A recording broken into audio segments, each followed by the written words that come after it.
What's going on, guys? This is Kai. Welcome back. So we are back with another video. On this video, we're here with Edison with his hero Yubel, deck profile that got second place on our Kai-Duelists weekly tournament. So introduce yourself first, Edison, and explain why did you try to pick up this deck. Alright, so my name is Edison. So sa mga YouTube boys dyan, and Philippines and international duelists, I will showcase my hero Yubel deck. So I choose this deck because I'm running hero for quite some time, like almost a year now or more than.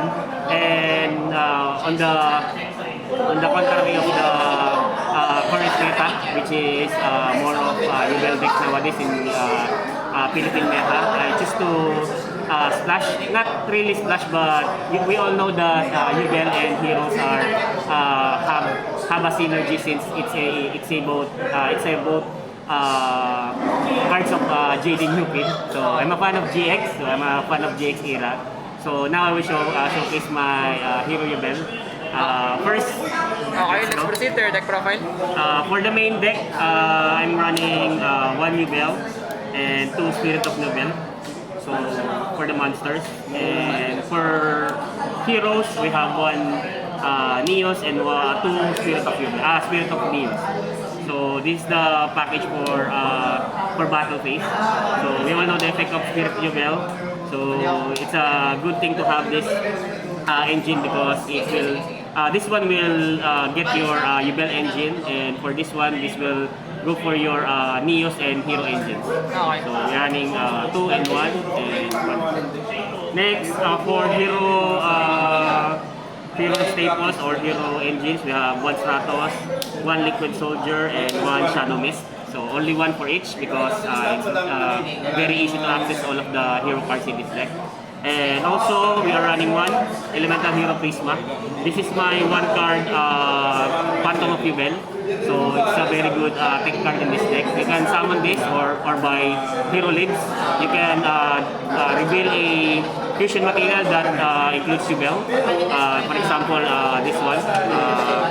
Pluger, and then dump Yubel. So it will copy the name and you can go for Phantom of Yubel. So one Prisma.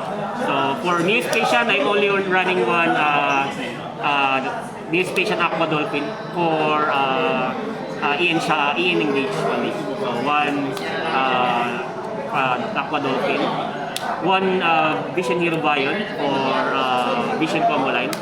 And I'm running one Dark Arm Dragon. So I love this card in this deck because I'm running Arm Neos. Sorry, what's it guys? Arm Neos Fusion Monster. Okay.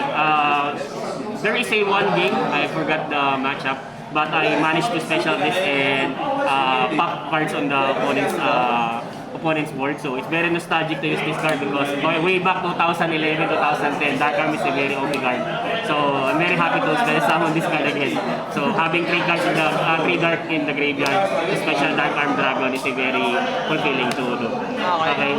For other utility monster for heroes, we have 2 Crosskeeper. So you can discard this card, special summon one hero from hand or graveyard, and when you score fusion, when a fusion elemental hero fusion is summoned, you can banish this and draw 2 cards and go to 1 card. Okay. So for hand traps, I'm running 3 Maxi, very small package only, 3 Haru, Ash Blossom, and 1 Nibiru.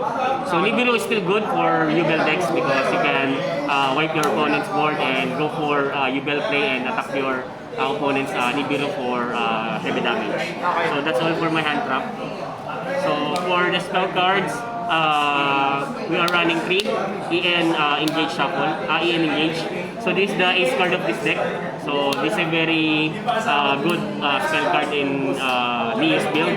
So it's a automatic +2 card. So we can discard our heroes and Neos Station to summon our Spirit of Neos. Alright, so we're running 3. Next we are running 3 Hero League standard for hero players. So it's not explanatory. 2 Neos Fusion, so very good card going first and but mostly going second for special summoning Arm Neos for Cosmo Neos play. And 1 polymerization since we have 3 EN engaged, so we can recycle it to the graveyard for fusion play. Miracle Fusion, and that's all for the Elemental Hero or Neos spell. For the Yubel engine spells, we have 3 Nightmare Pain. So this is a engine for our Yubel for getting our Spirit Yubel, and 2 Super Poly. So it's a very OP card. When you draw it and you have Yubel, it's almost a game over for most of the time. Okay. There's a matchup that I battle with Aaron.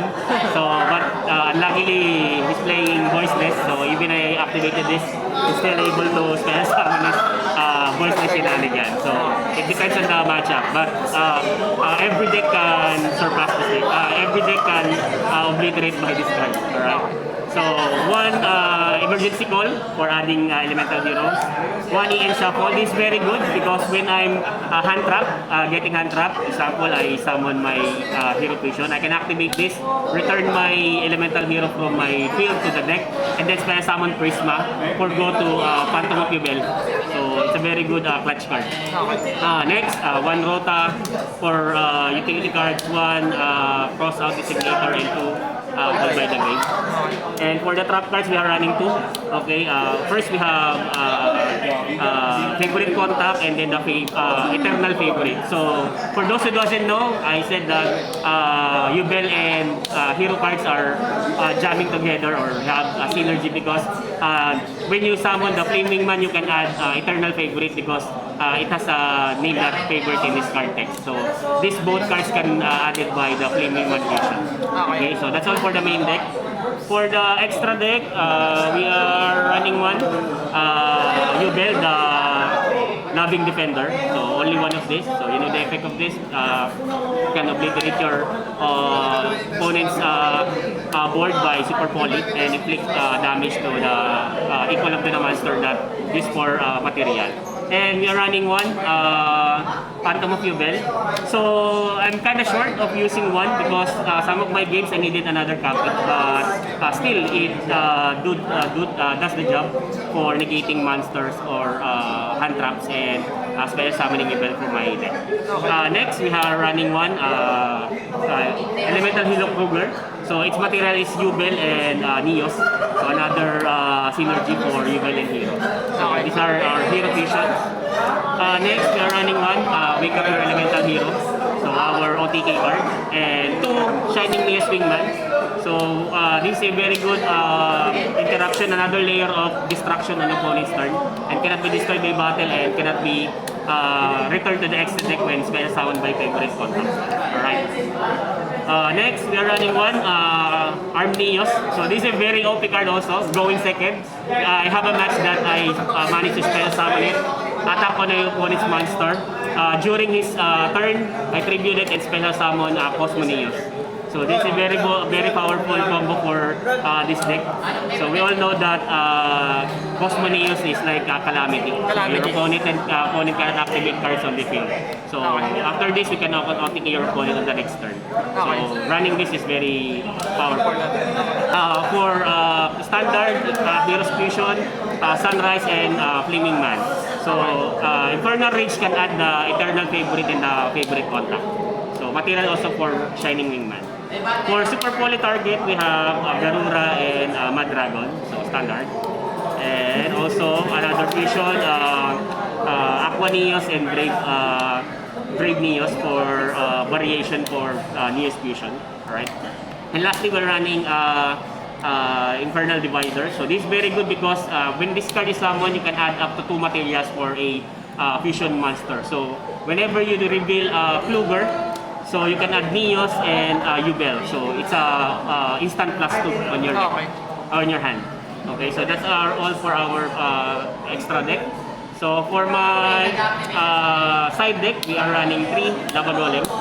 So we want to break the board of your opponent by summoning Lava Golem. So it is a huge monster and has a high attack and it clicks 1000 to your opponent. Also a very good attack target for Yubel.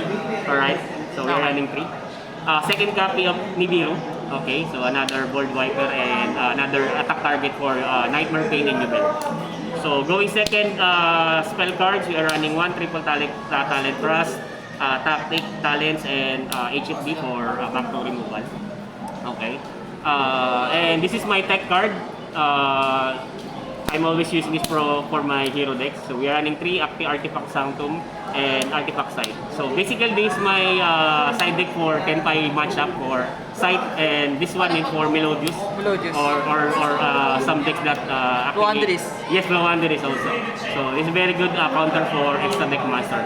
Before I'm using Dimension Barrier, but some Tenpai players use link climbing, and they can vary it aside from synchro. So running Artifact Sight is for me is more better than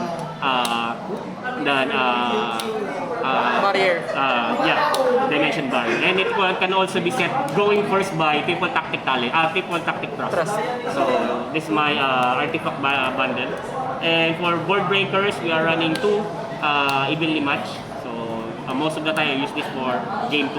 And lastly, Black Goat for specific matchup like Voiceless and other problematic monsters. Tenpai. And Tenpai also for targeting their synchro summoning shenanigans.